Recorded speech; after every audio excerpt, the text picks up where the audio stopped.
So this is that we're going to do things slightly differently this time. I'm going to give like the 2-minute presentation before, and then because I was realizing when we do it at the end, it's a little harder for people to pay attention to.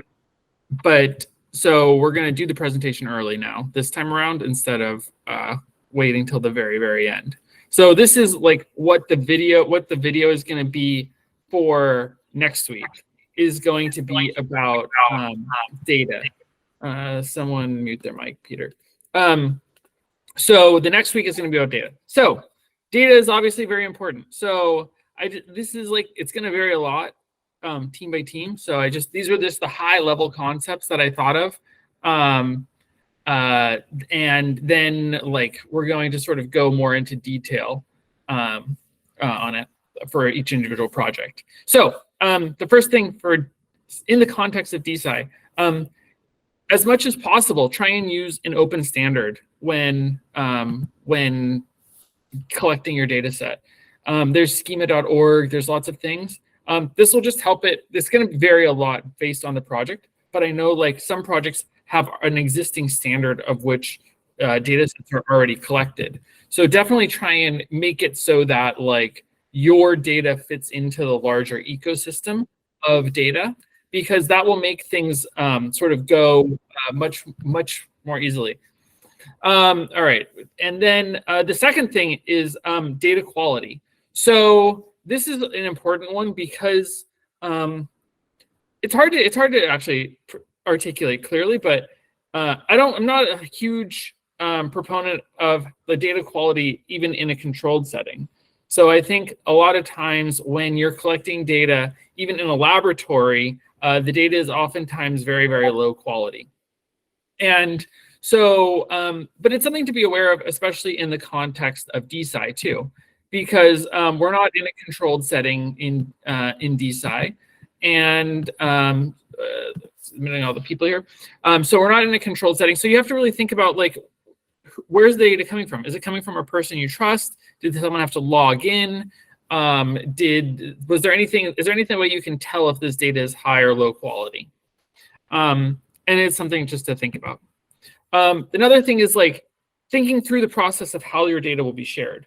So, will it be hosted on some sort of platform? Can you host it on an open source mechanism of source? Is there some vertical within your community where there is the sort of the place that data is hosted? Then I think one of the more important things within the context of DeSci is the incentive mechanism. So like, how is this data going to be collected, and like, why is it in someone's interest? Why does someone care at all to give data to a certain project? What is in it for them, or what's their incentive? So I think this will also vary a lot of projects, but it is something I wanted to point out in the context of DeSci, because I think it's an important thing that what's one of the levers that we can pull as D-scientists that maybe can't be pulled as easily in TradSci. Another cool thing that is around DeSci is like the ability to have a broader scope. So, there's oftentimes this thing in like a university setting, DeSci, or in a university setting, like you only sort of inspect the people that are around you. And so you don't have the opportunity to get as good of a data set. But what's cool about DeSci is like, people in this call, even right here, are from all around the world in all different time zones and encompass many different types of people. So we have the ability to collect a broader data set than what would be done in traditional DeSci. And then think through like how more about the logistics of how people are going to be put this together as well. So that's just the short thing. So that's what we're going to talk about for assignment number 4 video. Like, what kind of data did you collect? What tools, things worked well for your data collection process? What tools, things didn't work well for your collection? And then again, also we're going to connect you're going to connect up with one other DeSci project in the Psi Combinator cohort and just share your learnings with each other. Okay, And here's the URL, here's the QR code. It's very standard from like what we had last time. Okay, so now we are going to jump into the videos. So do we have Taku? Are you here? Of what worked well and what didn't work well in everyone. the building. So if Taku's here, but if not, we will just jump right in. First of all, I would like to answer quickly about the question. Oh, one other question. Does anyone have any questions about data before we move on? Does anyone have any concerns or things that I missed or? So I got a quick question. So we basically have a week to gather data here of. No, you have like 2 days actually. So Friday. So it's just going to be the start. It's not going to be the full thing, but we're just trying to stay on the like cadence of Tuesday, Friday, and because it was early on was Wednesday, so it's going to be Friday. Unless people want to push it a week, but I think it's better to just like sort of stick on it. But if anyone has any strong opinions, we could push it to Tuesday. But you don't have to do big things. Like even if you collect one piece of data from one person, that is like, I think that's in some ways like a good thing. Like don't think of this as like all of your data. Just think of it as like the start of it. Okay, that sounds reasonable. But I think between it's basically like you have tomorrow to collect one piece of data and say how it went, and it's like define. It's like here's how I would think about it: is like figuring out what you're going to collect and then figuring out prototyping and testing it with one person, and then like once Psi Combinator is done or in the coming weeks, you now have that pipeline to test if that works or not. So don't think of it as like you need like a strong R value here or P value, but something that is more just like a prototype to demonstrate that something works. Or you don't even have to like, you should try and collect it, but it's more about like laying out the experiment and testing with one person. Anybody else? Tristan, Samir, Peter, Julian, Gavin, Elijah, Darian, Brian, anybody? Just going to say hi to break the silence. What was it? I'm just going to say hi to break the silence. Oh, okay, Elijah. Okay. Yeah, one moment. So I just want to say that my data is basically going through publications and look at their data sets. And it does not involve interacting with other people. So does this qualify as data gathering? Say it one more time. For me, data would be looking at publications and see what data sets they used. And it does not involve interacting with other people. So does this qualify as data gathering? Got it. I see what you're saying. And how are you collecting that data from those papers? Are you scraping it manually or using a computer program or? I will go through them manually. I will just use keywords to look for papers and then see what they did and what data sets they have, and then look at data sets. So a lot of manual work, yeah. Got it. I would think through if there's some way which you could tie some sort of because that sounds like a great traditional science project, and I'm wondering if there's a way we can make that better using one of those things we talked about a little bit in the DSci. Like maybe there's some sort of incentive mechanism that you could think through. You don't have to build it out all the way, but maybe you build like the first step of it in how you could incentivize other people to scrape data and find one person who might be willing to do that, or or just so that it goes beyond just you, would be like a way to like push yourself more from the trad sci into the DSci space.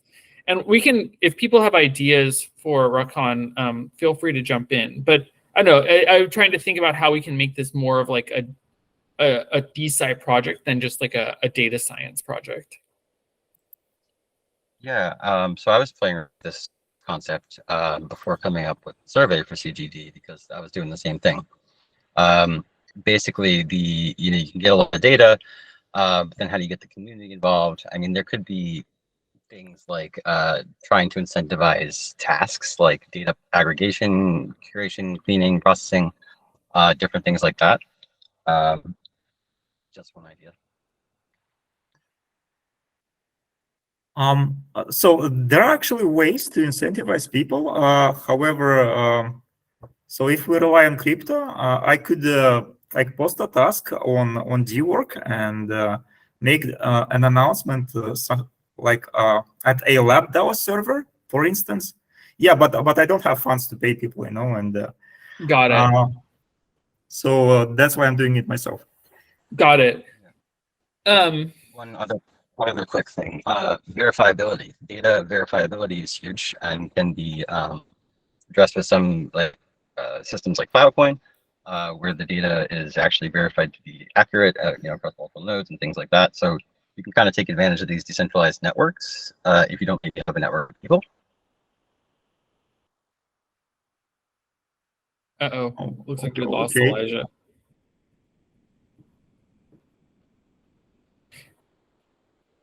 Well, I guess Elijah. Oh, there's Elijah's back. Okay, well, Sorry, I I'm in think the camera, pushing the wrong Oh yeah, buttons. go ahead. Go ahead. Well, I think Elijah and you and can maybe Rakan and Elijah, you guys can take it off and chat more. But I mean, I think like he might have an idea, but I think in the interest of time, we'll just keep pushing on. Does anyone else have a question? Okay, we're trying to get these done in less than 2 hours this time, so we're gonna keep going here. Okay, so we're going to have Taku and his Hi fecal everyone, transplant. this is Taku. First of all, I would like to answer quickly about the question by Mike last time. So what is the gut fitness? Gut fitness can be measured by the composition of gut microbiome. We will sequence the metagenome of the entire bacterial DNA in a stool sample and measure what type of bacterial strains are composing of one person's entire stool. So that will tell some information about the fitness, about their physical or mental status related to the gut microbiome.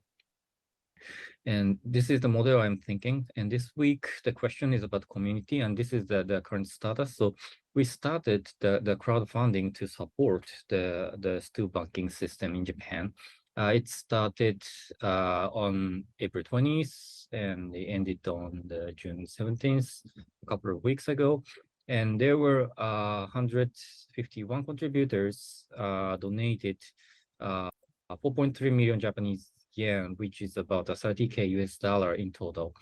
And those contributors will be receive their gut microbiome profile in 2 months and exchange learnings and on a closed Slack community. So that will be the first initial the core community of this system. And here's the learning from community buildings. What worked word of mouth and chains of friend of a friend of a friend, that type of thing works very well. But what didn't work, the reaching out to someone who are not familiar with gut microbiome, and which is majority of people. And we ended up with 150 plus active contributors, which is good, but we hoped to reach out to more people somehow. And lastly, the Psi Combinator collaboration. I'm now talking with Rakan and teaming up to for the collaborative project. That's it. Interesting. That's interesting about the friend of a friend working, but someone who having no interest in it being something to like stay away from for other people. That was sort of my main takeaway. And also congrats on getting so many people to sign up. That's really amazing. having 150 active contributors is really impressive.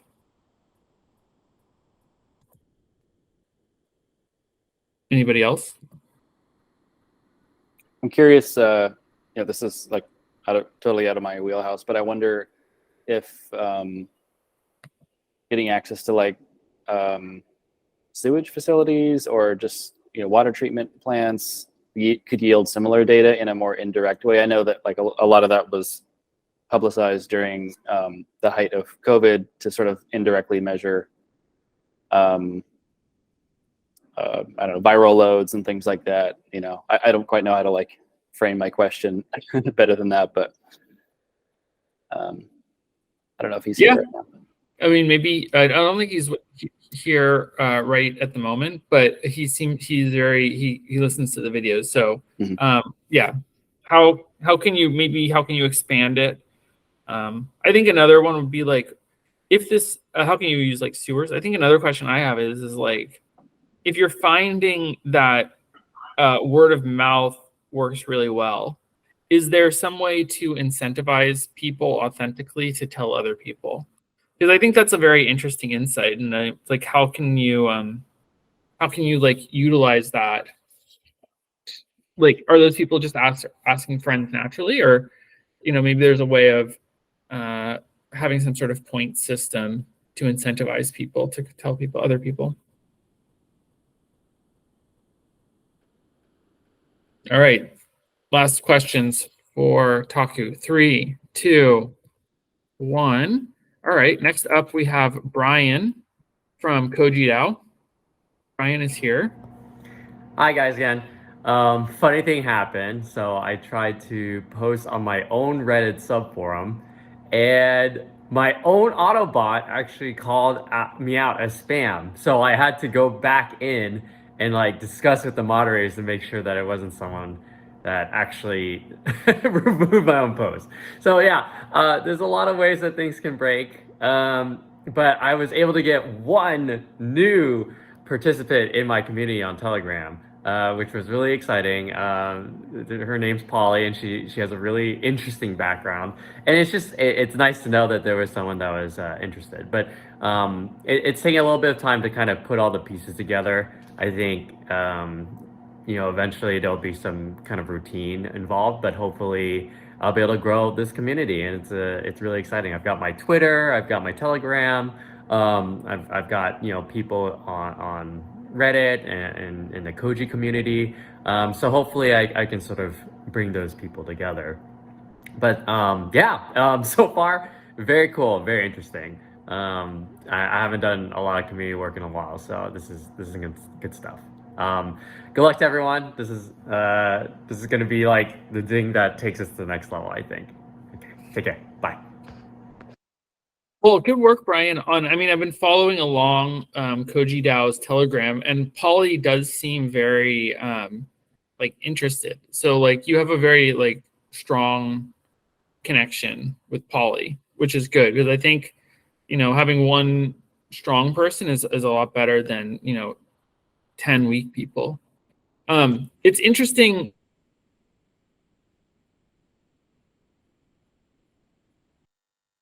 Did we lose Michael? Is that what happened? Or is it just me? No, I think we lost him. Okay.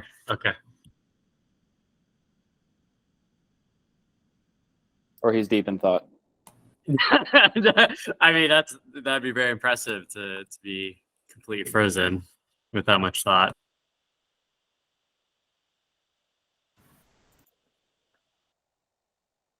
Is he suffering from a blue screen? Is that what's going on? I hope not. Anyway, I guess while he is rebooting, anyone else have any comments or thoughts or questions? Yeah.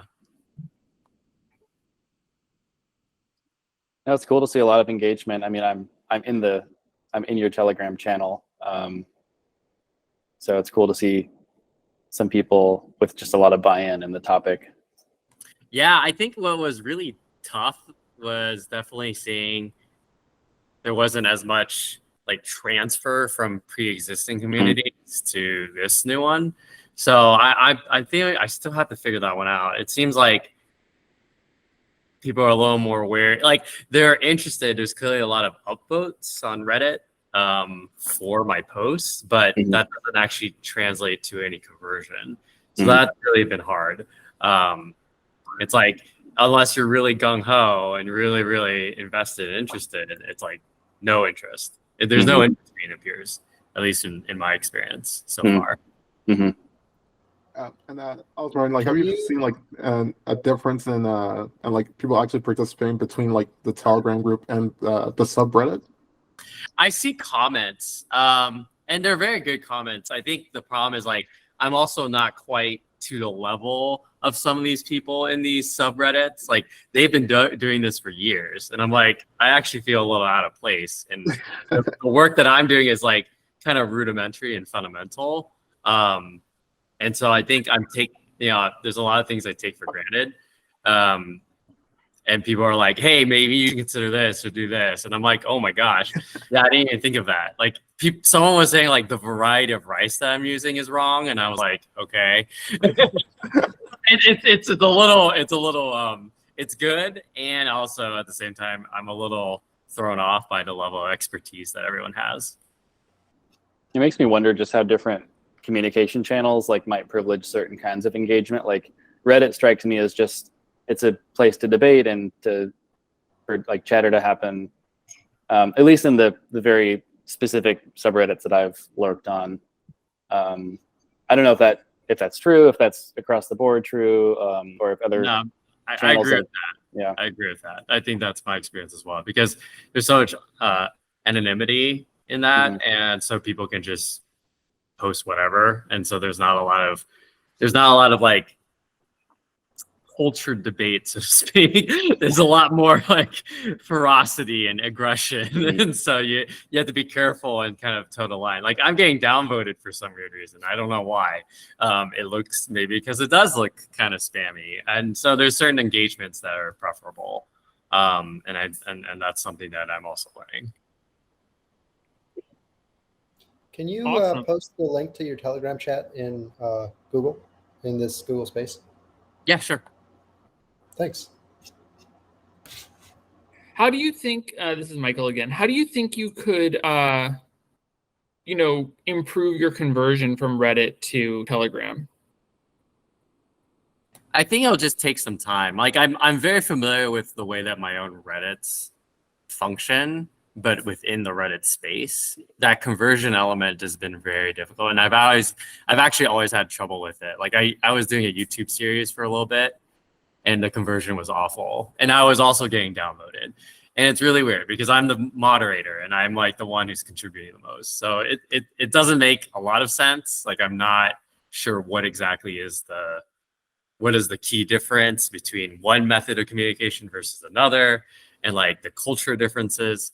I think it's just learning sort of the ethos of each of the subreddit groups, so to speak, and somehow slowly migrating people over.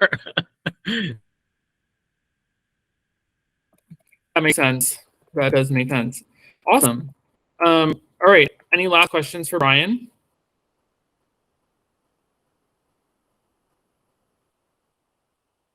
Okay, we will move on. Oh, I wanted to mention one other thing here.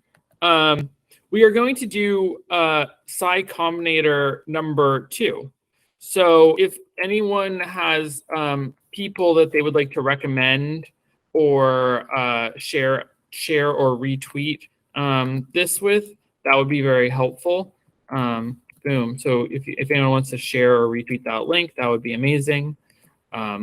Because you have all been amazing, and we'd like to have people back, people that have done a great job and have been very helpful here. We would like to invite them back to be guests or mentors or whatever in Psi Combinator cohort 2. So think about that as well and reach out. Okay, so next up we have Danica with Sosai DAO. Sosai DAO. Uh-oh. Danica, are you on the call? That is too bad. I spoke with her. I will message her and see if we can get that resolved. But in the meantime, we have Rakan from HackAge. Hello, we are HackAge, and we are building a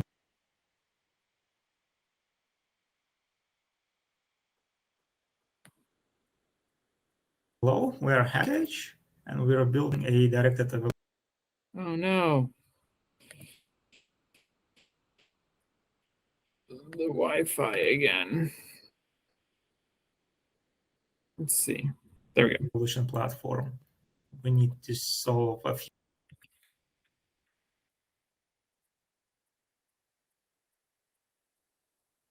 few problems. To do that, we need to Oh, let's see. Give it a second.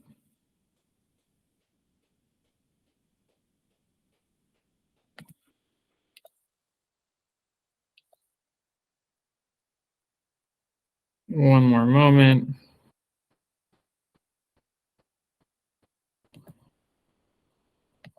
Hold on, let me switch.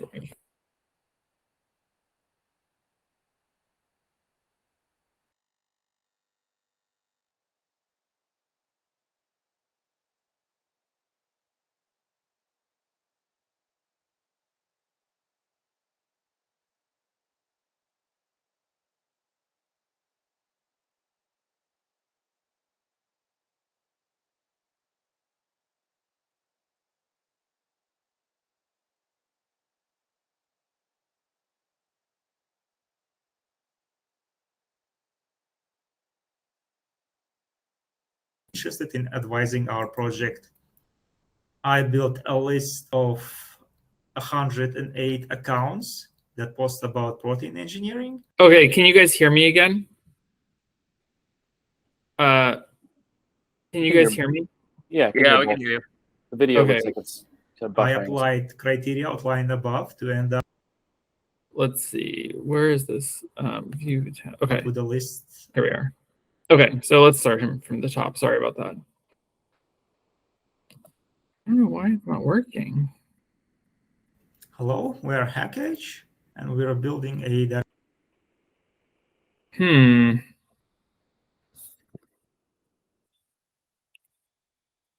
directed evolution platform. We need to solve a few problems.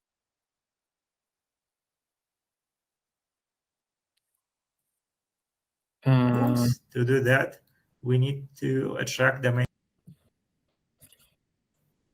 Okay, let me go from my end to just they have to just have push the slides on, and I will just Okay, let's do that. Let's do that. Just kind of tell what I did. So we're building a directed evolution platform, and we need to solve a few problems. And to do that, I need not just any kind of people, but experts.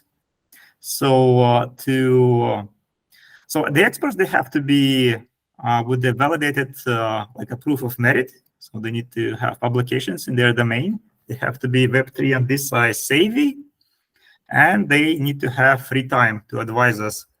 So basically, we need postdocs because they have more bandwidth and they are open to alternatives to academia. And so action plan. So could you please put the next slide?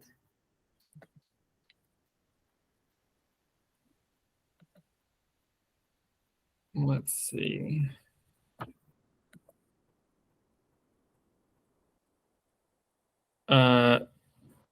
Is this it? No. There's one before that. This guy. Oh, okay. Yeah. So my first guess was to basically find as many Twitter profiles that post about protein engineering and call DM some of the people that satisfy my criteria. Another way would be to scrape PubMed for emails of researchers that work in this domain and reach out to members of established Psi communities, such as LabDAO and VitaDAO. And I know that Mastodon is an attractive platform to look for potential advisors. Yeah, and I will reach out to them to ask if they're available. And in the next slide, I tell what I did. So I compiled a list of 108 Twitter accounts that post about protein engineering. After applying my criteria, I ended up with 27 accounts, of which I DM'd 10, and I'm still yet to receive a reply. So yeah, that's what I did. Got it. Okay, interesting. That's interesting that you didn't receive any replies. Did you was it copy pasted, or was it like specific to who they were? Well, they kind of all work in the same domain. I did a nice write-up with the links to my one-pager and to my introduction video. So the only thing that I personalized was name. Yeah, Got it. and that's it. Everything else was copy-paste. I see. I don't copy paste in my experience doesn't work. It really has to be like specific to who they are, because otherwise people ignore it. I would say. Sorry. Julian, go ahead. Oh, I was just gonna say, I feel like the conventional wisdom is kind of like, I used to do sales for like these SaaS companies, and so I would just like spam people with email. And I mean, Michael's right that like targeted is just way better. But I think there's also this thing of like people just like, if it's like a block of text that reaches like a certain length, I feel like people just like don't read it, you know? And so I feel like every like experiment I did was always kind of like, okay, like what can I cut in this intro, you know, and get it to just like not, because I feel like I'm someone who wants to like write more, you know, and it's like, no, it's just like a few sentences maybe, you know, and maybe a link for more. So I'd always like keep that in mind too, kind of the obvious advice about just shortening the phrasing up. Yeah, I want to jump on that and add to what Julian said. I've done a lot of cold emailing for my consulting, and the best has always been a hybrid in terms of efficiency. Like maybe like 70 or 80% of my text is copy paste, but it's the second half, with the first like maybe paragraph just being something that's a little more personable and just targeted. Because writing a complete targeted email is kind of a pain and doesn't, you know, you can't scale that very well, but you definitely don't want to just copy and paste. That never worked for me. These are good points. Thanks. My goal was to get some work done before the meeting. That's why I cut corners. So maybe my next DMs would be more personalized, and I see how different it's gonna be. Well, and shout out too for all the work you did, like targeting people, because I mean I think that'll pay dividends. Like just the fact that you singled out the right kind of people, and plus, honestly, Twitter's DM system is just not super great. Like if somebody DMs you and you're not mutual, like following them, it's kind of hidden in a separate folder, right, or part of the UI, and you have to like kind of go look for it. And there could also just be things like that prevent people from seeing it right away. Well, yeah, I could DM only 10 people because the other 17 had this privacy settings that do not allow direct messaging. And yeah, I know that. So when you DM someone who you don't follow back, who doesn't follow you back, your message has to be actually approved to be visible. Yeah, and they might not see it for a very, very long time. Yeah. Yeah, I mean, you could also just tag people publicly. I mean, I know it's up to each person's discretion, obviously, but I've tried that sometimes when people's DMs are off, and I don't know, mixed results, I guess. But yeah, and one thing, so I don't need a lot of people, you know, and for this initial work, I need maybe 1 or 2 advisors, and so like starting with 50 DMs, if 10 of them replies back, and with one of them I schedule a call, that works for me actually. I think you've identified an interesting thing of like, you're not trying to get 1,000 people, you're trying to get 2 of a very specific type. And I'd say if you're only really trying to get 2 people, like crafting a really high quality 3-sentence email is probably the right strategy for you, as opposed to like pray and spray. Okay. The Spray other and pray. final thing I'd say on it is like, I think it's kind of dumb, but I think people often don't want to be given the ask in that initial email. Like some people do, but I think it's almost better, like in my experience, to be like, hey, I've really like followed you and love what you're doing. Would love to like learn more about it and kind of here's what I'm doing. But instead of, I think like if you're coming out of the gate with just like, hey, do you want to be an advisor? Or like, it's like for sales, like I feel like the best sales emails I sent were always like, want to learn about what we're doing. And of course I want to sell them, but I'm kind of being a little more like, this is just informational. I want to hear about what your experience is like. So I think that's another thing that I've just observed over the years. Agreed. A small ask is probably a good idea too initially. Not do you want to be like a full advisor, but hey, I think you also don't want to send a DM that's like overly open-ended. People will respond if it's a specific question or like a small specific question, and then you can sort of bootstrap from there. For sure. Okay. Awesome. Thanks. Okay. Everyone else, please connect with Rakan offline. But now we were going to supplement DAO with Jackson and Darian. Oh no. Do you guys have audio? Welcome to our guide on how to build a thriving Web3 community around Supplement DAO. We begin with identifying our audience. Our focus is on individuals passionate about nootropics and supplements.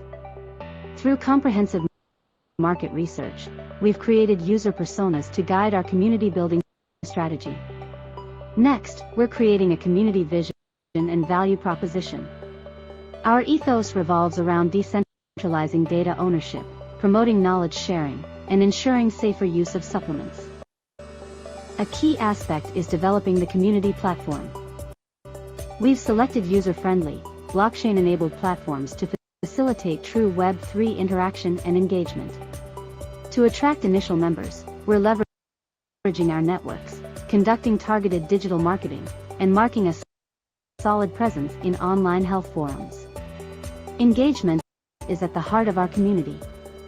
We're fostering this through high-quality content, user-generated interactions, virtual events, and gamification strategies.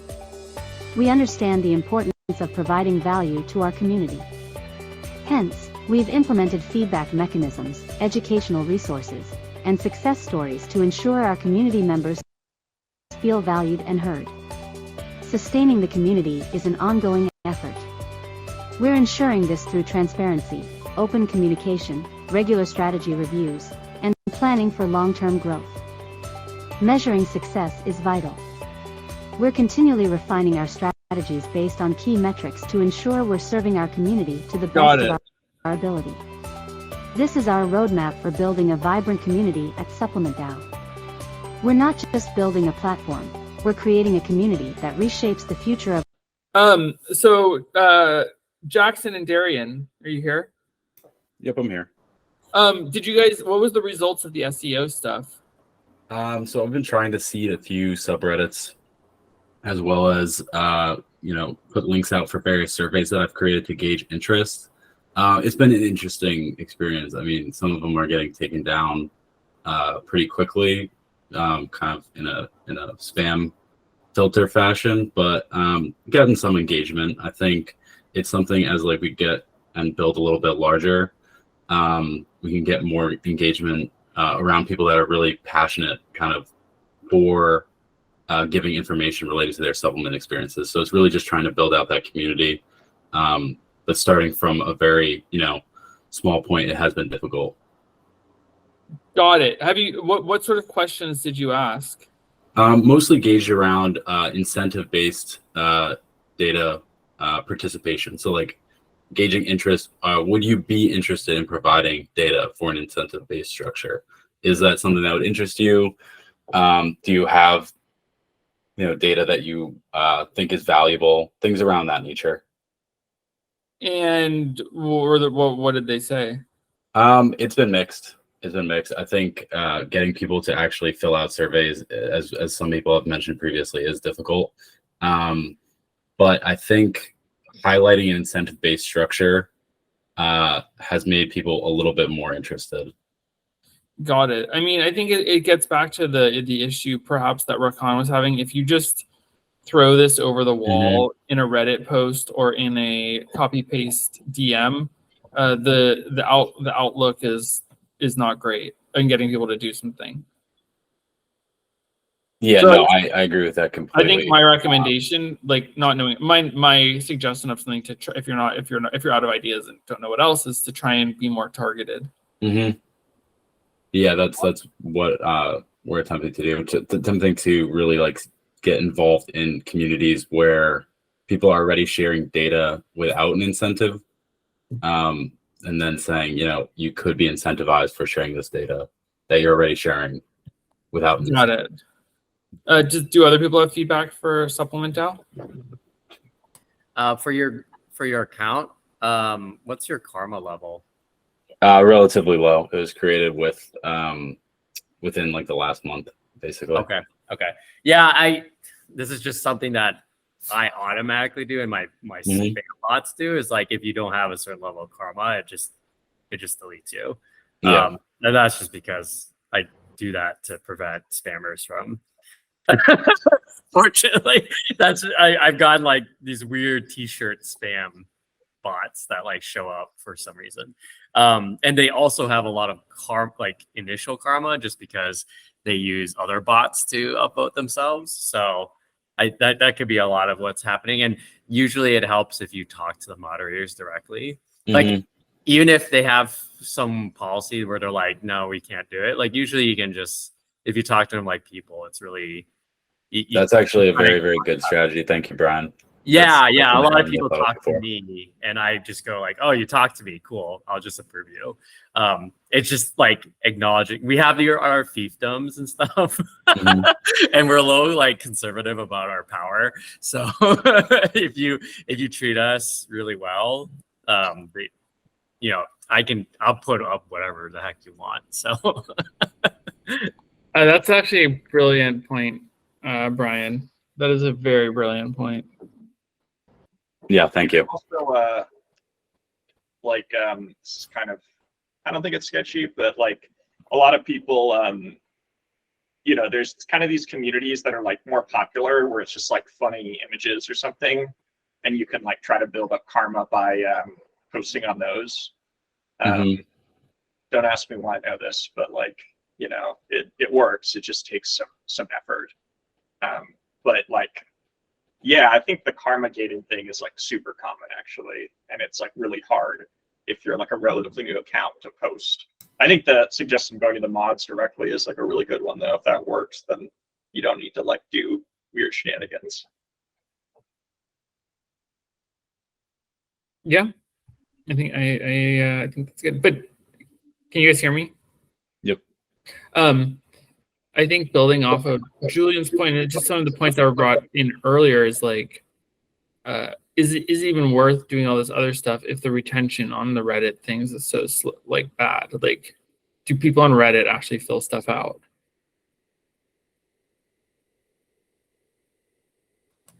you can like get by with very simple surveys, but people get really persnickety about Reddit's weird. Okay, I just throw it out there. Reddit's a weird place, and people get really edgy about like anything that tastes of marketing and spamming.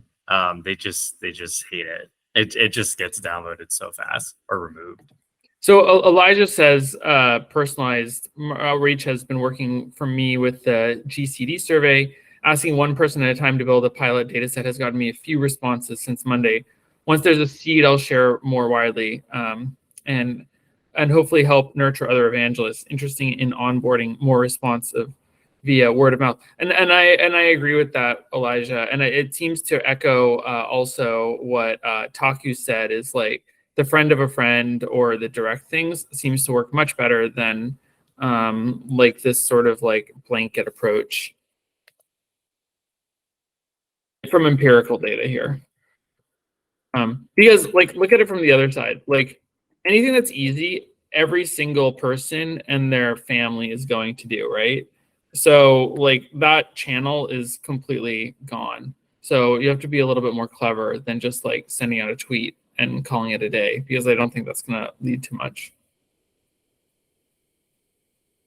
Anyone else? Yeah, Oh yeah, go ahead. I was wondering, like, have you had a chance yet to talk to other projects which are doing a similar thing where they're trying Joel to here with get Future. patient data and trying to incentivize the collection and sharing of patient data? Because I know, like, there are projects which might have their own communities, and so if you can connect with them, you might be able to like do shared events or figure out some way to work where you can somehow leverage their community as well to also work on your projects. If they're not necessarily doing something specifically on supplements, but something that's also focused on patient data.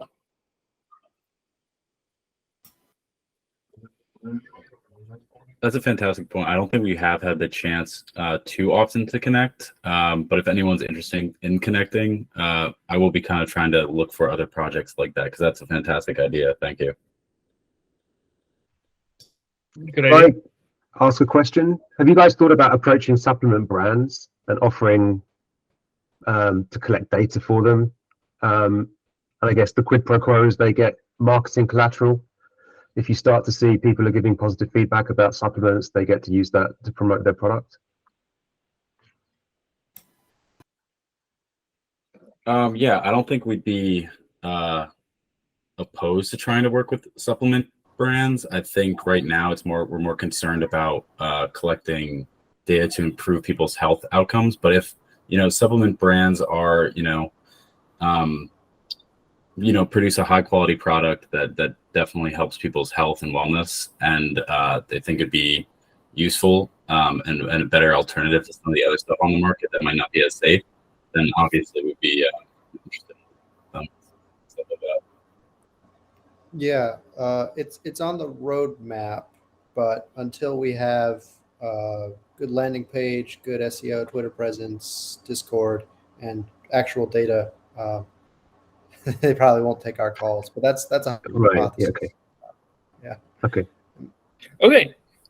Thank you. Anyone else? Feel free to connect with Supplement offline. All right. Next up we have good work. And next up we have Joel with Future Folklore. Folklore and some thoughts on community. This is not a brand new project, so there is something of a community here.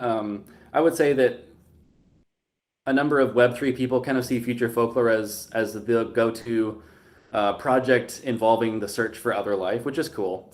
But we really don't have much of a core team or like a really engaged community on the project itself. I personally have a number of friends and supporters, and we support each other, but we don't so much do public-facing collaborations together, if that makes sense. I mean, we're close. We went on a retreat together recently, a number of us. We went to an out-of-state conference together.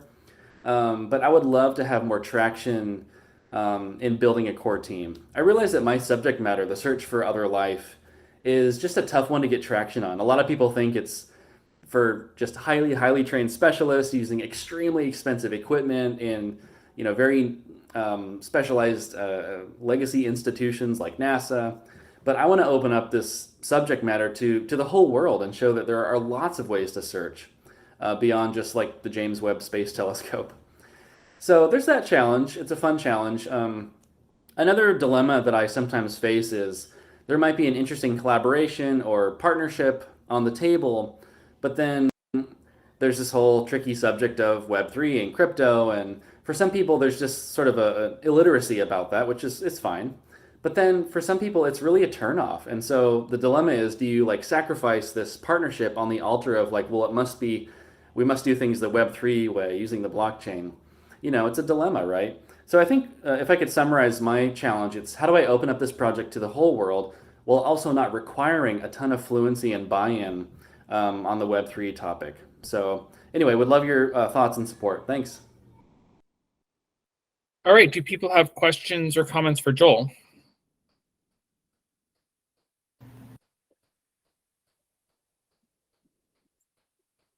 I would just say try and build out that community. I think that'll be an important part of making your project successful. I mean, I think you might get tired, of just one person doing it all themselves. So definitely try and. I mean, it sounds like the retreat is good. Like IRL events are excellent. But think about how you can maybe utilize that or in what you're trying to accomplish. Joel, are you there? Mm-hmm. Yeah. Anyone else have any comments for Joel? Yeah, stick with it, man. I've been trying to build a community in Web3 since 2021 with a community of people that are not Web3 native, cannabis cultivators, really not very tech savvy in general. So yeah, stick with it. Yeah, thanks. Yeah, I hear you. Yeah, some of the subject matter that Future Folklore is like open to, like on the more exotic and like UFOs and stuff, there's, it doesn't take very long to realize that there's a ton of sub communities surrounding that. A lot of the sub communities have aversion to money or crypto or any number of other subjects. They tend to be very kind of insular, and anyway, yeah, it's been a dance, but I'm encouraged. I just released an early supporters token about a week ago. An artist and I did a pretty fun fundraiser surrounding pieces that he made, and we auctioned a few months ago. So there's some early wins, but yeah, still got a ways to go to kind of build like our own community. Yeah, I mean, you should definitely start with a Telegram group, starting to DM people. I mean, start trying things. Don't go for one person, I would say. Yeah. Cool. Awesome. Okay. Thanks, guys. We will move on to Spectroscopy DAO with Peter and Michael. Much of the focus that we have on community building around spectroscopy is within our local makerspace. We have over 500 members, and as you might imagine, most of those members are there for things like 3D printing or laser cutting, but there are some people within that population for whom science is an interest or is something they're involved with professionally, and so it does raise some eyebrows when people see some of the things that we have. So a great place to start with community building is simply creating a wiki page and letting people know what instruments are available. But you can take this a step further. Many people don't actually understand what tools are out there and why they would be relevant to them. So meeting interest groups halfway. So we have a beer brewing club as well as a club around food that meets every couple weeks.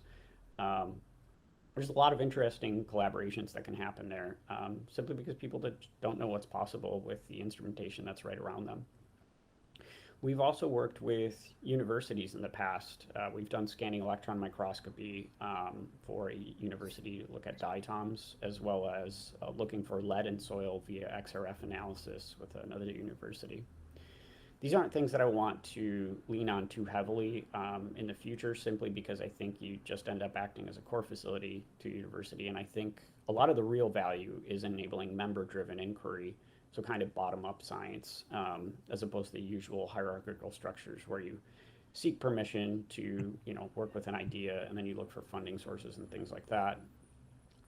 The idea here is that if we lower the barrier to entry to working with equipment and instruments, we can enable more people to do science. Finally, I want people to understand, look, you can mail in samples. So even though we are restricted to a local geography, our NMR is remotely accessible. You can drop in a sample and interact with that sample through the instrument from anywhere in the world. And we also hope to have a scanning electron microscope online someday again, at which point, the same idea, we'd want that to be accessible via the web so that anybody can interact with it. Anyway, cheers. Excellent. How is the wiki working out? Is that good or? Yeah, I mean, so right now there's just a wiki page for the NMR at Pumping Station 1, and it how I met Michael was actually through the old nonprofit called Analytics Lounge, and so he found that website. There's a couple messages back and forth. I pointed him to the wiki page, and this is how all that collaboration got started. But yeah, over time, other people have been expressing interest in it, both good and bad. Because there's there's some people that just don't understand it. And so I don't know if people are familiar, but in makerspaces, there's a concept of a red ticket, which is basically like, what is this thing and why did you put it here? So sometimes it'll get like a parking ticket, but other times, you know, people are just like, hey, what is this and how can I get involved? And so I point them to the page and, you know, it goes from there. But there's a lot of instruments that are sort of like still in storage and kind of waiting for the right moment to make some of this stuff bigger. And probably things that could be a little bit more accessible and easily approachable. So I'm thinking about like what I'm going to try to take on next that is more broadly understandable by people. Interesting. And anyone else?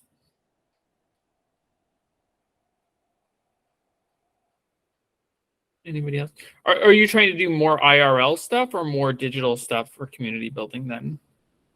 I think it has to be a both and, but the logical place to start is IRL simply because, you know, this stuff has to exist somewhere physically. And I need, at the very least, enough buy-in from the local community. Otherwise, you know, it doesn't have a place to live. But scaling that further, you know, you got to understand some of this stuff is so esoteric that I know I can find a bunch of people on a global scale that are really interested and passionate about this stuff. But to say that I'm going to find, you know, thousands of people that care about this in Chicago is, well, it's absurd, right?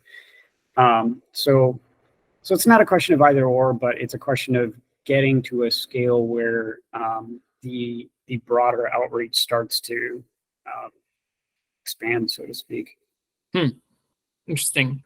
Anyone else? Does anyone else have questions for Peter and Michael?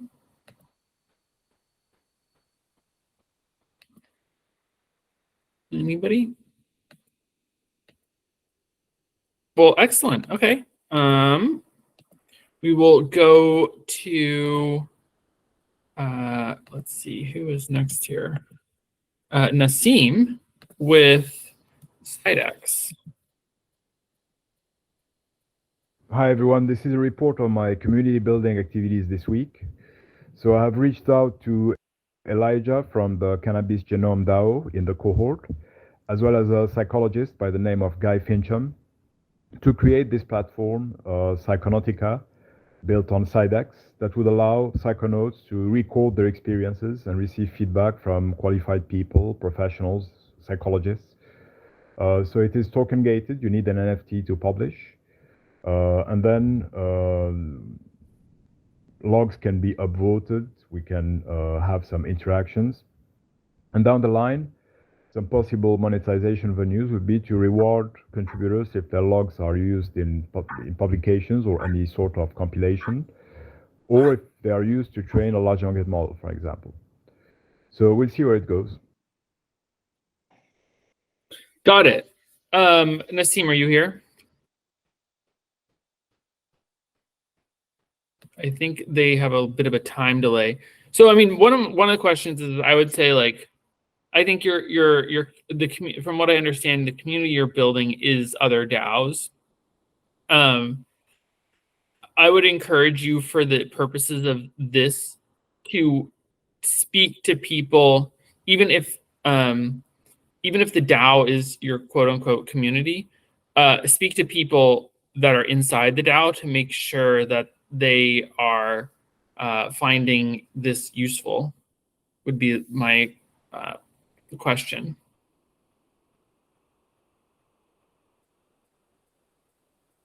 Anybody else? But it looks great. I mean, you have a great software. This looks very nice.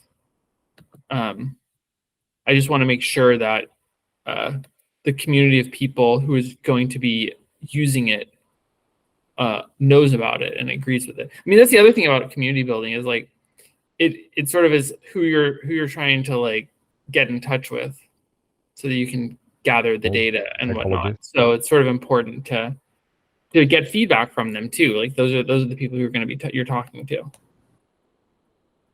Someone else have a feedback for Nassim and Psychonautica? Elijah, how is it working with Nassim? it seems awesome. Like killer dev.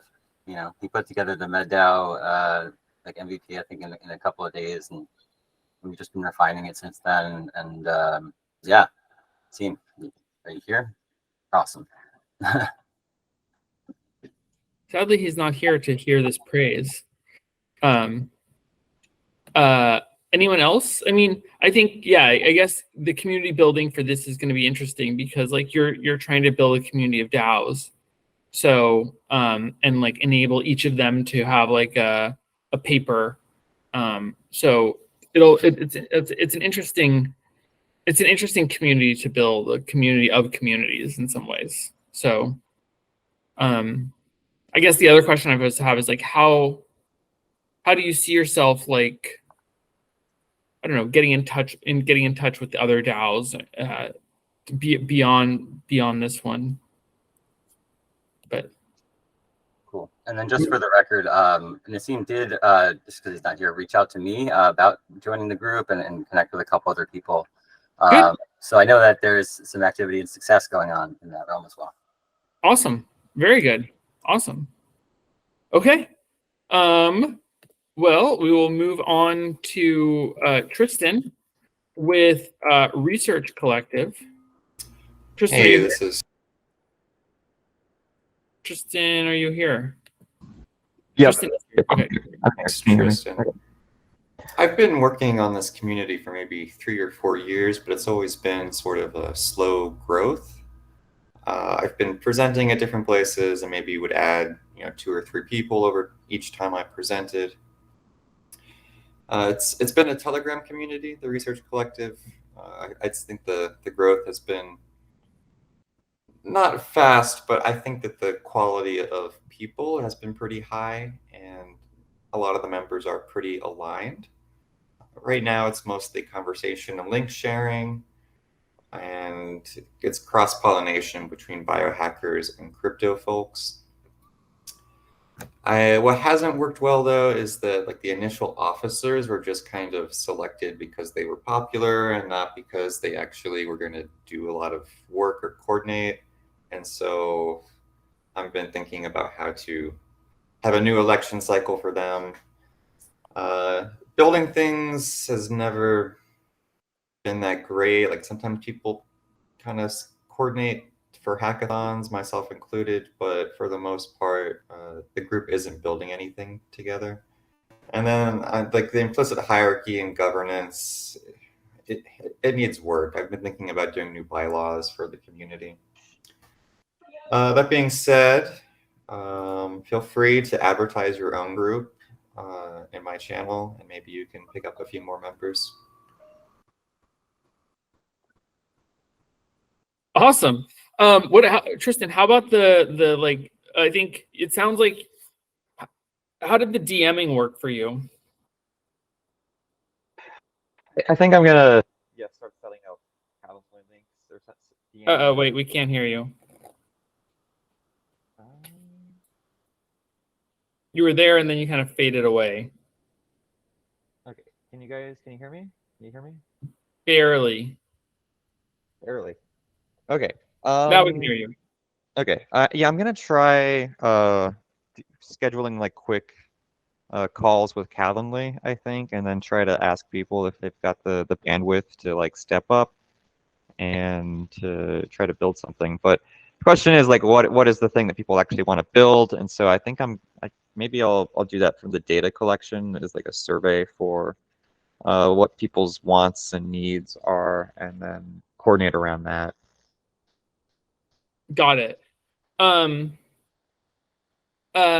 you have a cool idea for a product and for a project and for a research question, like comparing an incentivized clinical trial to a non-incentivized one and seeing sort of how it works. I mean, that's a brilliant idea. So yeah, I've been reaching out to the other members in the incubator, and I think I'll hopefully be able to compare results from their bigger studies down the road. Got it. Have you tried? How have you tried? How have you added people to your Telegram so far? Like, how have people discovered you? It's usually from in person at crypto conferences, or I'm presenting on DeSci, and then I put the QR code up at the end. Got it. Okay. Interesting. Do other people have comments or questions for Tristan? Curious, Tristan, or others who have been running like Telegram groups for a while, do you find any advantage to like approving incoming members or inquiring members, or having like an application, or just curious how folks decided on that? Yeah, it's all been curated based on where I'm at. I haven't had people apply, and surprisingly, I haven't had issues with spam or like bots or anything, even though the URL's posted some places. So I'm happy about that. But yeah, I think maybe the next question would be like surveying for potential officers to try to create more coherency. Yeah, I think my perspective on this, coming from managing the MedDAO community, the CGD community, DAO Planet, don't put up blockers unless you have to. Don't put up something to block bots unless you've got bots. Otherwise, you're just making it hard for people to join your community, and you want to remove as much friction as possible. I've created a death trap for CGD because I ask people to like pick a bunch of roles, they can't get access to different channels and things like that. It's a nightmare. I need to redo the whole server because of it. Things with like MedDAO, it's one emoji click, boom, you're done. You get the role, you're a member, and then you can do permissions and things on top of that once. But just get people in, you know. Don't get like just get people in, and that's I think step one. I think I might also try making like a hub on Telegram, like it has multiple sub channels, and that way people's specific interests can be better addressed.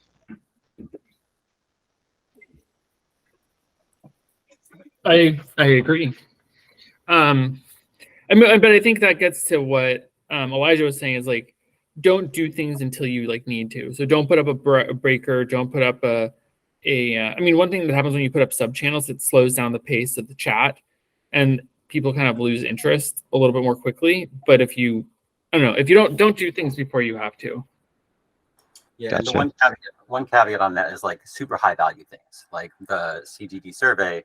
With DBDAO, I wanted to use DBDAO because then people get an NFT, and we can use that to gate things down the road once they're already a member, right? But I need to remove all those blocks and then becoming a member in the first place, and then we can do the cool stuff. But those high value things, they can be worthwhile because they're high value. But yeah, just getting people in, that's my opinion there. Cool. All right. Gotcha. Thank you, Tristan. Next up, we have Waylon with Arbiter.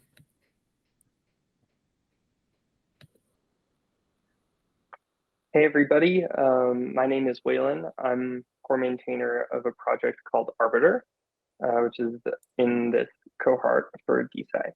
I'm going to talk a little bit about the lessons learned while building Arbiter. I think first and foremost, we started building Arbiter in public from day one. We wanted to kind of demonstrate our learning experiences to the community. And I would say that the first iterations of Arbiter are actually probably not that great, but I think demonstrating the progress of the project over time has been a really amazing experience engaging in the open source community and also demonstrating the growth of the project as well. I would say there are three main takeaways about Arbiter. One is we learned a ton about the EVM. So we built it as an interface over Revum, which is a Rust implementation of the Ethereum stack machine. And so of course we had to learn a ton about the EVM. And this has actually been really amazing. I personally feel really happy to learn about the execution environment, the stack machine, how different EIPs work, what opcodes are called when and where, and the intricacies of this and the interface over this that we built. Second, we learned a lot about building usable APIs. And I'd say we're still learning about this. The primary goals for Arbiter here are it works, it's incredibly performant, but we want to make it really easy to use. So this is our focus moving forward. And the second thing we learned, which kind of drove a lot of the development of Arbiter, is that people really want this tool. They really desire this tool. There's a lot of people at Spearbit who want to use this for security. There's a lot of people doing kind of searching MEV things that want to use this to model TradFi style statistical learning models, even stuff like symbolic searching. And then there's also a lot of scientists, which is one of the primary reasons we're here, from academia that have reached out to us about using Arbiter to model different on-chain phenomena with EVM parity in a performant manner. Thanks, those are lessons learned building Arbiter. Awesome. Well, I think the thing that I got was like the benefit of like starting and building it in public was great. Also asking questions, learning together about the EVM and the APIs. Do other people have thoughts?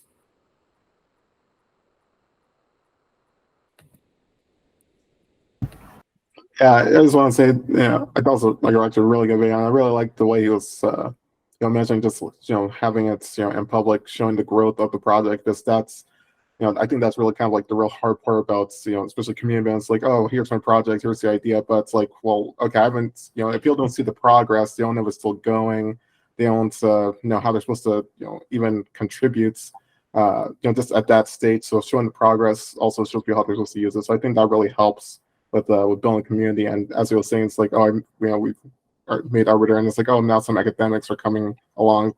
Because once you have the tool, you have the progress, then it's easier for people to figure out how to use it themselves. So I think that was a really important part that was mentioned, and I really liked the video. Yeah, I agree. I think one way to help with that is putting some time constraints on things. It doesn't it just prevents the thing from just going on indefinitely, or some like end caps, like a start and an end. Otherwise, something doesn't grow infinitely. Like it starts and then it sort of stops, and just demarcating that, I think, is helpful for the community. So I guess like if there's ways to like putting a time frame or a start and a stop to things within each of your projects, that's probably a good idea as well. Anyone else have a question or comment for Waylon when he listens to this video down the road? So we've been building the CGD. I'll comment, I guess, because I'm up next. Yeah, I think it's great. Doing in contrast to, I guess, what I said earlier, the difficulty of building or trying to build a Web3 community with a non-Web3 native audience is really hard. But at some point, you kind of have to do it, and you kind of have to go public, right? Quote unquote. I guess like crypto and Web3 is kind of even still like a incubator within itself, right? And I don't know. I kind of think of it like that as like going public. I had some good success on BIP.so when that was still up. They actually just sunset it on July 1st, so that's no longer available. But it was sort of this like social network on top of like a Notion type interface. We could follow other projects and things. So I don't know if there's something else like that. I think maybe there's some Web3 like community sort of knowledge based systems and things where like discovery, right? Like I guess that's what I'm getting at, is when you're putting something like, putting that in front of the right audience or a big audience is the key. Agreed. Okay, excellent. Yes. Awesome. Bringing people to Web3. All right, next up, thank you, Elijah. And next up we have, thank you, Waylon. Next up we have Elijah with CGD. Community since late 2021. Our Twitter is about 550 followers or so. Occasional posting, updates to the community. Try and keep it fun. We've got this nouns PFP. It was a random mint actually for cannabisgenome.eth. You can get an e-noun, which is a free noun, image minted, depending on your ENS name. Got some fun things like these GIFs, sort of different things to just sort of show that it's a fun and sort of scientific brand still. This is me, ETHSF, with the nouns glasses. We're doing some data cleaning, looking for some data, building the future, and smoking the reefer. And our community, the main Shelling point is on Discord. So we've got about 200 people or so on the server. It definitely needs some reorganization, especially in terms of onboarding. I've got to clean it up so it's a little bit easier to get access to roles in the different channels, but there's tons of info down in these other different chat groups, the lab, the plant whisperers, the data Roomba. There's tons of research articles, data sources, different work groups, and a bunch of ecosystem channels for partners and things that we've been collaborating with.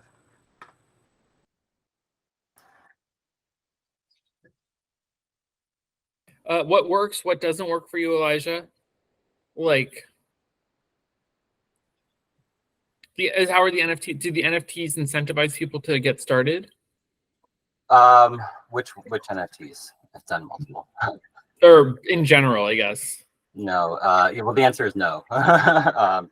Basically, yeah. So that was part of my initial onboarding strategy, was to like NFT gate the marketplace that I'm building, so that I could give out 420 NFTs to people in the cannabis industry that are like influencers or big data generators, data consumers. Kind of have that like trusted network of people on the marketplace initially. Didn't work because yeah, nobody wanted to get a wallet and get an NFT. So it was just this, like, it turned into a Web3 onboarding problem instead of a CGD onboarding problem, which, you know, it's solvable, but it's just a lot of work. Managing a community is definitely a full-time job. So I think in terms of getting a community off the ground, you need active community members. You know, you can't just be like one person. And I think the point you've been making, Michael, like, don't just post, like, engage, is really powerful.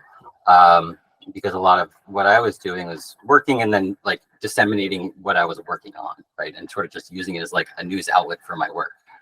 And people got involved early. We had like about 20 people on the community calls every week, back in the start of 2022. But then that faded, especially after the markets crashed and people didn't really stick around because, yeah, there wasn't like that engagement. It was just sort of like my news source. And then once the pulse faded, you know, it's been, I haven't put enough effort into rebooting it, but also because I had that death trap that I built into the Discord. So don't overcomplicate things like I do. Keep it simple. That's also a reason I think Telegram might work better for a lot of people. Discord can be complicated and scary. You can also only have 200 Discord servers. So if you're a DGen like me, you're constantly maxed out. So I'm really judicious about which Discord servers I join. But if a group's got a Telegram, like, I'm in it. Like, doesn't matter because I can have 10,000. Yeah. So that's another big consideration. Got it. So engage, keep it simple. Don't do NFT drops. Got it. Anyone else? Quickly, want to keep.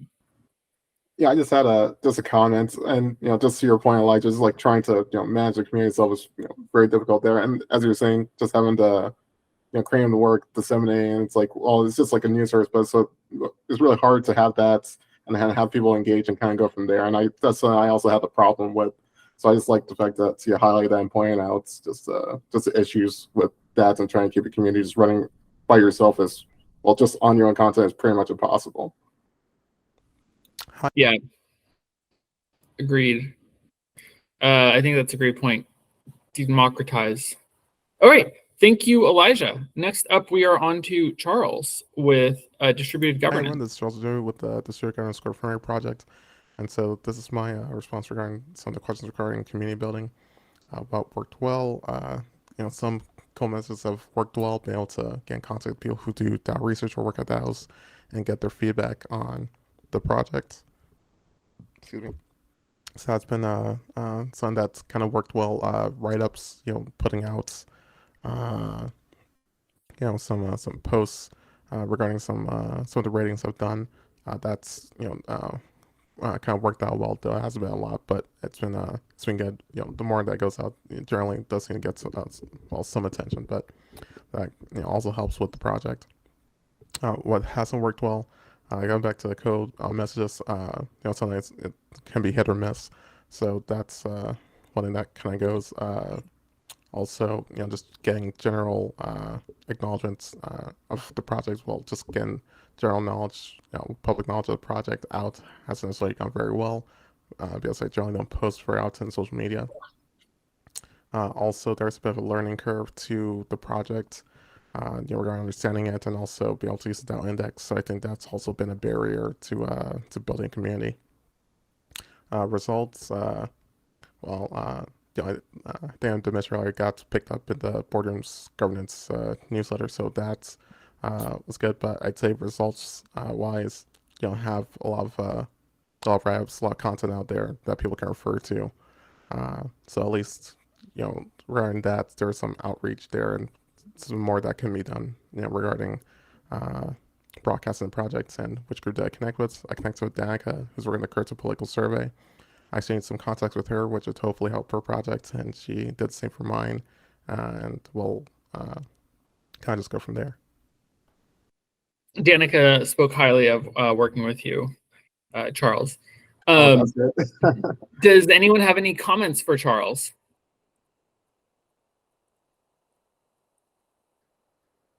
Around what worked, what didn't work?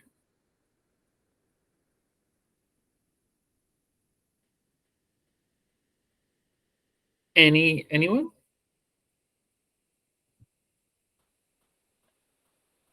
What do you think? What do you want to do? How do you want to engage more with people, Charles? Like instead of just like broadcasting, like how has the back and forth been with people? Or how do you know that people are like engaging with the picking up the content that you're broadcasting out?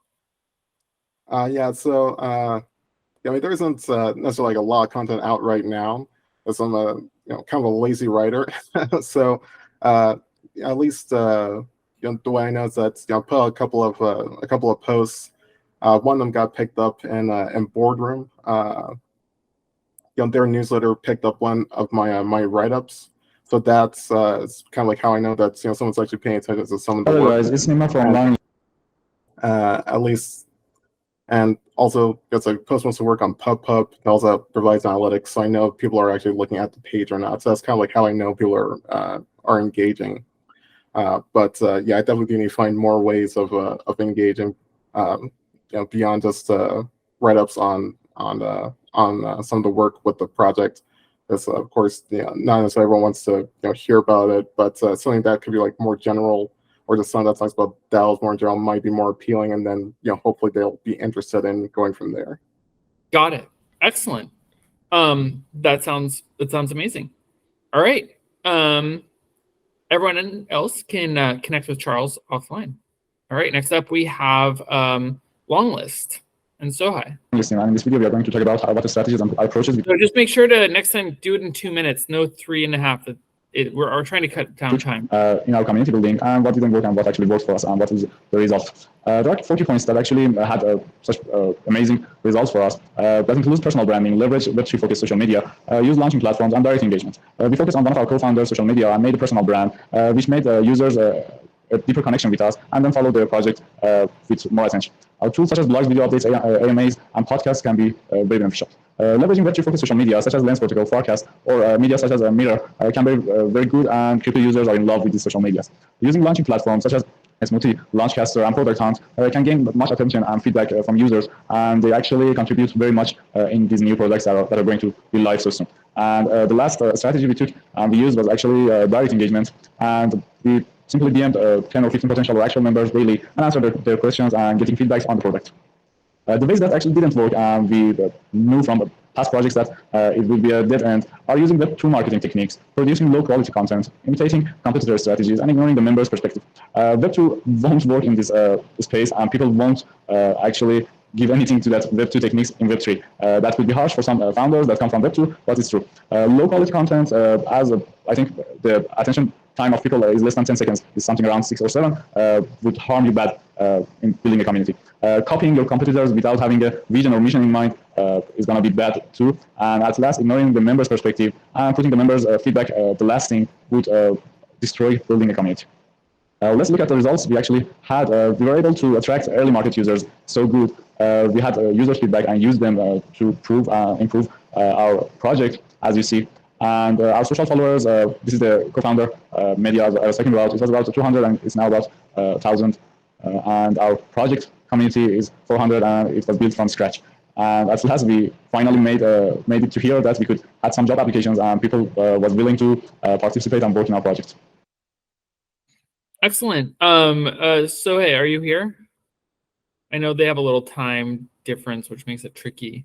But I would like to see what type of social media you used to reach out. Like, did that stuff work? I would like, and if it did, like, what type of content was it? Would be my question. But congrats on getting the good DM feedback and the good user feedback from people. That's great. Does anyone else have any questions?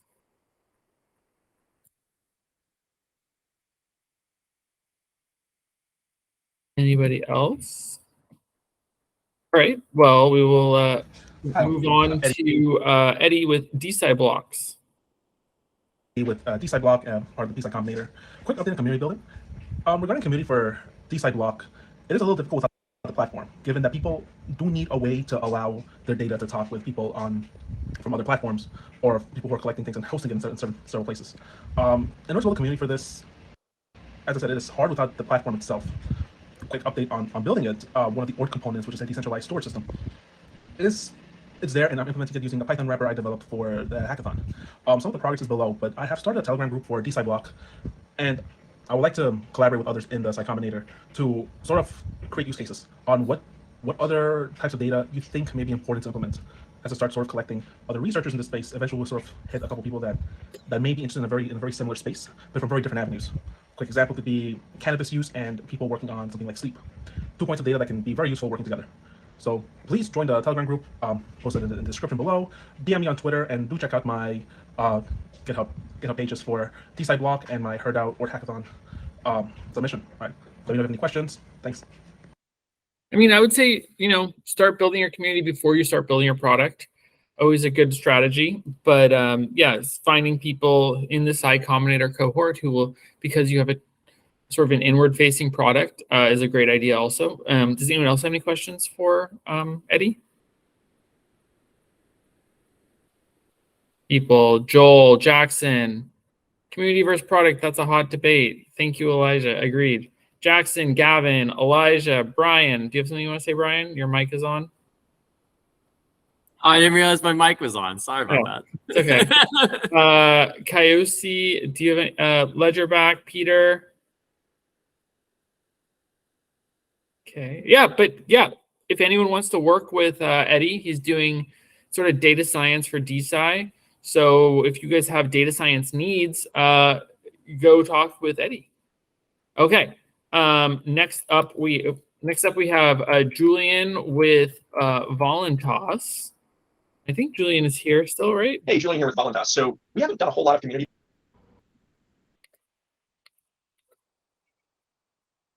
building, to be honest. We have, kind of a group of advisors and people that have contributed in various ways, investors we talk with, developers, friends, things like that. But we haven't really kind of formed them together and then try to get the word out as much. We probably should get on that. I think part of our approach, I guess, has kind of been let's get the product out, because the test is does having this incentive model for clinical trials move the needle participation? Because I think the idea is that once you have this different model, then you can kind of create a community with it. Obviously, I think we could start now and kind of get people excited. I think, it's a balance, right? How early do we kind of focus on community as opposed to just getting the product up? And yeah, I'd be curious for other people's thoughts on that, because I think that it's crypto, right? So I'm familiar with lots of projects where it's there's community before product, and sometimes that serves them well. I think, in the tech world that I've come from, I think it's, I don't know, a little more standard to be I'm just going to go and build this product and kind of try to get it, get people excited about it once it's at a minimum state of scalability. So that's kind of what we're focused on. But maybe we should be trying to build a community more now. We are trying to talk to people like investors and advisors, but we haven't tried to get the word out. So yeah, we'd be curious about folks' thoughts on when we should kind of start that more in earnest.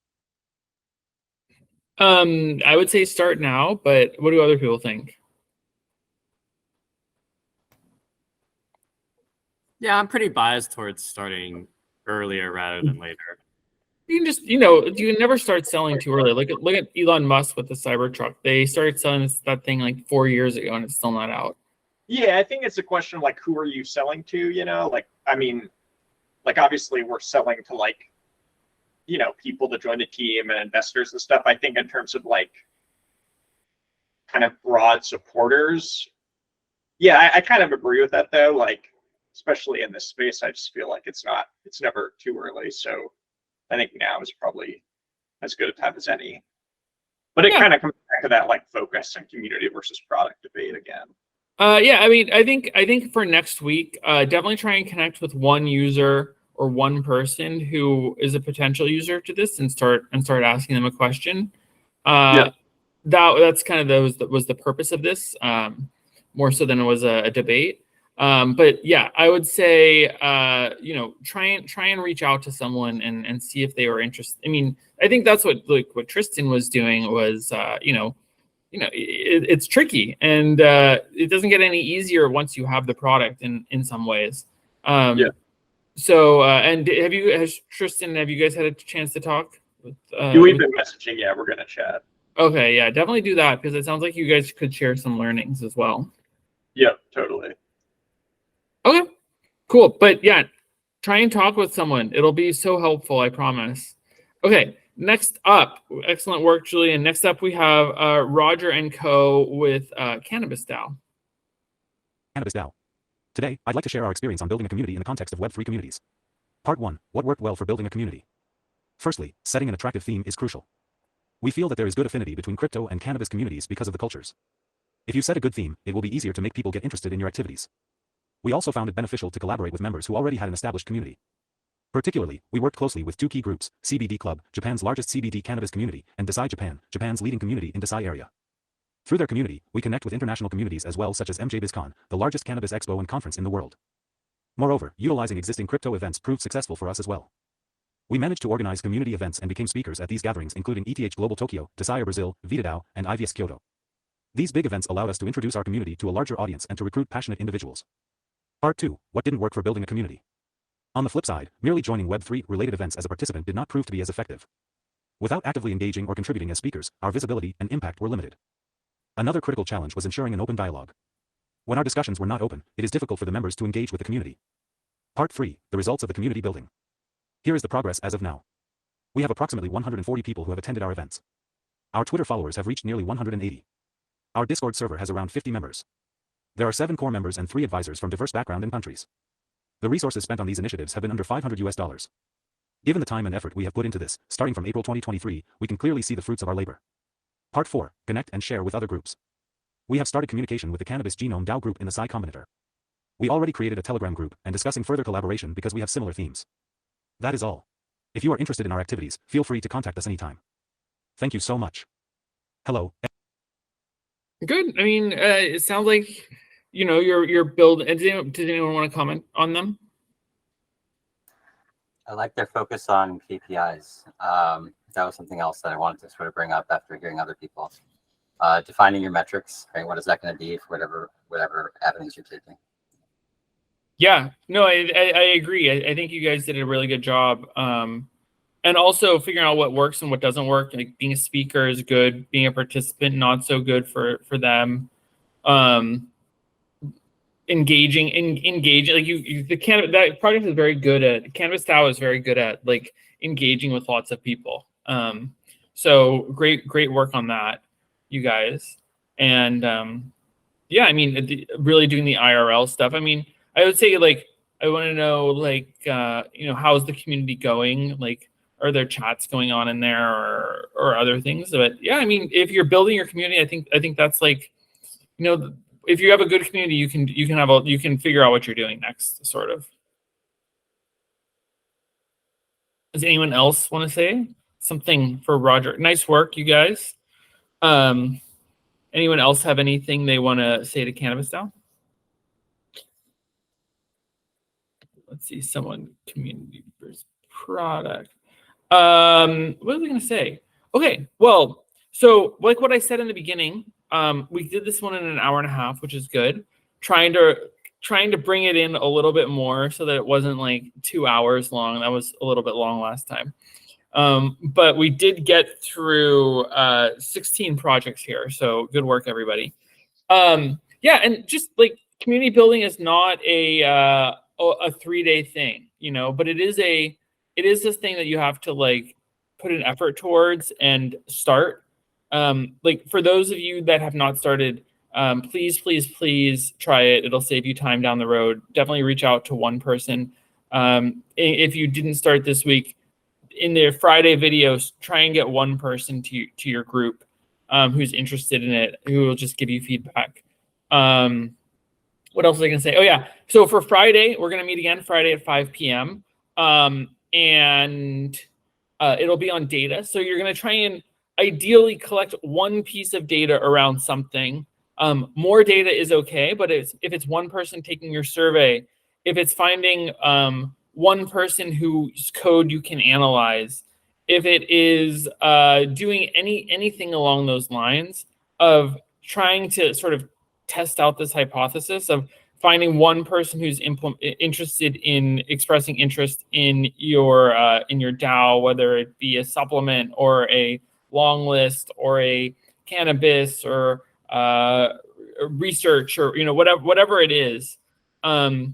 Try and like activate that community that we've sort of built out today and get something from them. And think about what you're going to offer them in the context of an incentive. Maybe you don't have to give them an incentive. Maybe you do. Maybe you have to give them $10. Maybe you don't. Like the idea is not if it's right or wrong, but that you tried something. Same thing like last time, like a 1-minute video to test it out and to share your learnings. I think we got a lot of good learnings. I mean, some of the stuff that I was taking notes on today is like the friend of a friend stuff worked really well. The talking to the mods, as mentioned by Brian, the small ask in the sales, as mentioned by Julian, Elijah talking about the removing friction from people in the community. I know that let's see, other people. I mean, Charles made a lot of good points as well about community building. Yeah, like great work, everyone. And yeah, so next week we'll talk about DAOs, and as always, like stay active in the chat, stay asking questions, continue to chat with each other and to try out new things and to ask things of other people in the group. Don't be afraid. And yeah, I mean, now we're almost halfway through, so congrats on that. And we're sort of getting ready for the final presentations, which will be exciting. So we'll present in front of DeSci NYC, and it's very exciting. Does anyone have any last minute things? Anybody? Okay. Well, thank you all for coming out. Oh yeah, go ahead. Yeah, so I was just, kind of just want to pose this question out there to everyone. Just, I guess, we're all, one of the really nice words about these is trying to build, community build. One of the things I've always worried about, just when it comes to building community, is like, who do we actually like include in the community? Should we, I feel this kind of becomes kind of like like a general cultural problem. Is that who's actually supposed to be in our community? Because I don't think community is necessarily meant to be like completely public. We kind of just want certain people in who contributes one way or another. So I was just wondering, open question to everyone, like how would you define like the contours of a community? I think Elijah had a good thing, is like, don't put up walls before you need to. So, I mean, also, you can remove people from your community later. Like, you can include people in your community initially, and then if they're not working out or they're not active, you can, just be like, hey, we're culling the community later on, blah, blah, blah. If you haven't posted in the last 60 days, you're out, whatever. And so, like, get people there initially and then just sort of refine that community over time. I feel like some of it too is people make the decision themselves as to how engaged. So it's almost like we don't, as the hosts, we don't do all the curation ourselves. I mean, there's some of that, some rewarding, some culling, but there's also like the community side of like saying, hey, I want to be like a super involved person, or I just want to be kind of lurking and learning, and maybe I'll step up later. Or, so it kind of, to me, it kind of goes both ways. I think also you can have a laissez-faire community but you can also take an active role in shaping your community by having an intention about where you want to take it and trying to get there, as opposed to letting things happen. Because I feel like if you let things happen, nothing is going to happen. So don't be afraid of taking a heavy-handed role in building your community, because otherwise, basically, like, entropy wins and you have a blob of putty like spread out over the table. So in order to shape the community so that it's beneficial for the whole, as opposed to, you know, just having too many or too few people there. Yeah, definitely. I would say, like, yeah, don't spread yourself out too thin, because yeah, it can become very overwhelming very quickly. Stay focused. And it's kind of like managing an email list, frankly. When building email lists, you know, initially when you're starting something, you want to just be able to kind of show the metrics, show the number. Oh, we've got 1,000 people, whatever it is. But yeah, at some point you might want to start be a lot more strategic about getting people on that list, maybe, you know, removing people and keeping it so you're getting high open rates, like high response rates in your community, whatever that is, right? If you're going to be removing people, there should be a good reason. That's my opinion. And then, like, there's a difference between structure, like limiting structure, and guidance. You know, if like creating this structure, I'm sure we've all got it in our heads, like for our projects, where we think the ideal community structure would be, and where people would go in that community, you know, the groups, subgroups and stuff, whatever. But imposing that structure is a lot harder than like trying to guide people as they go down their own like learning journey of what's in your head, right? It's all communication, right? And just kind of getting people to that level where it makes sense to them the way it makes sense to you, and they're like, oh yeah, we should have those groups, instead of just trying to force it. Excellent question, though. It's a hard thing to. I think I would say it varies per group, and it also varies with where you are in your community building effort. But I think the main thing is just try something, and you can always restart it. It's not the end of the world. Yeah, ultimately, probably wrong about everything I said in one way or another. It's all trial and error. Thanks for the responses, guys. Those are very helpful. Yeah, of course.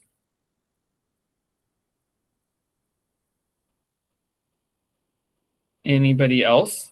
Yeah, I mean, like Elijah said, like, add people. Like, sometimes you have to shape it a little bit, but, you know, don't be over. Just be a good community builder in it, like, and encourage people to be active in it. I think I would say, like, put effort in yourself. Like, don't expect someone else to do it either. Anybody else? Brian, Tristan? Okay, well, I'm also trying to get these to be shorter, because I feel like having a compressed time is good. So we will end this meeting, but the discussion will live on in the group chat. And I wanted to thank you all for coming. And great, thank you all. All right, bye.